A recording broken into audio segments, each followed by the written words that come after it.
Let me tell y'all a story about a young man who just re-energized my entire faith that the future generations may not be fucked like Chuck.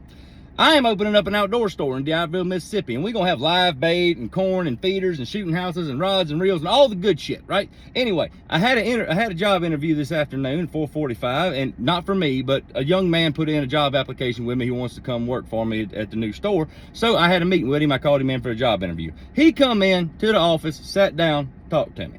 But when he came in for his job interview, his dad come in right beside him and sat down right beside him. His dad was just as nice as he could possibly be, very nice man. But I thought it was a little bit weird at first. But then I got to thinking about it. I was like, you know, this young man is maybe 15, maybe 16 years old.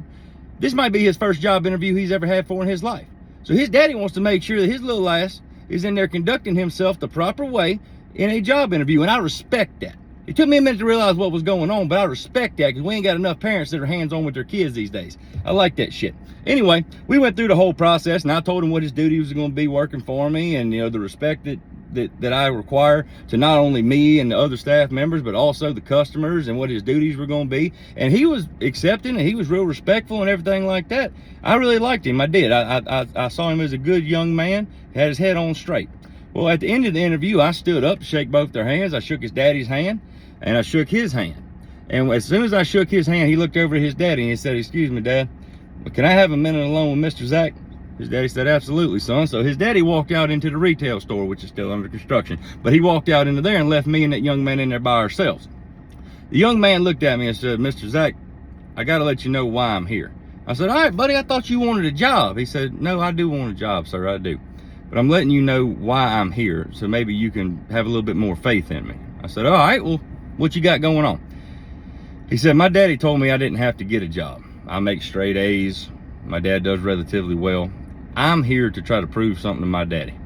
And I said, "All right, what you trying to prove to your daddy for working at an outdoor store, buddy?" He said, "My mom and dad, when I was coming up, always said over and over and over, and my daddy especially said that me and your mama's a team.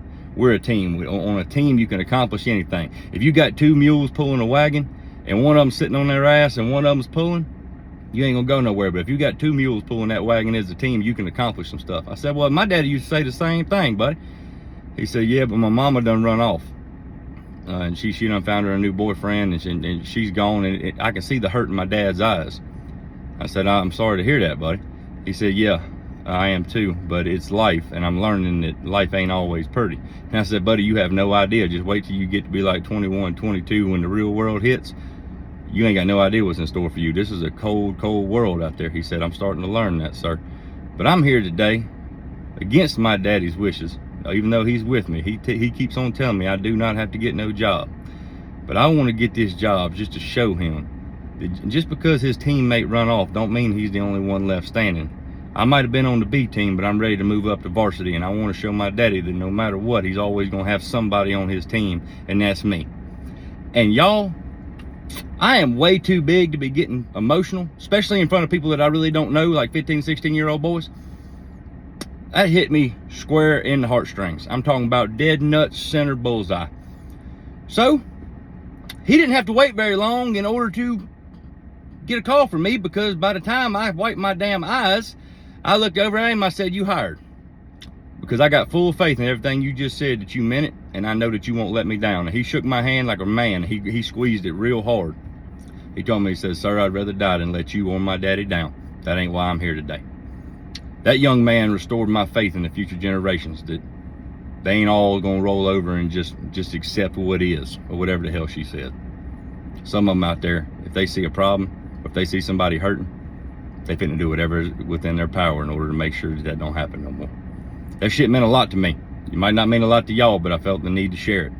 That young man did something special today. It don't happen very often. Respect, buddy, if you watch this video. Can't wait to have you at the store. Shit.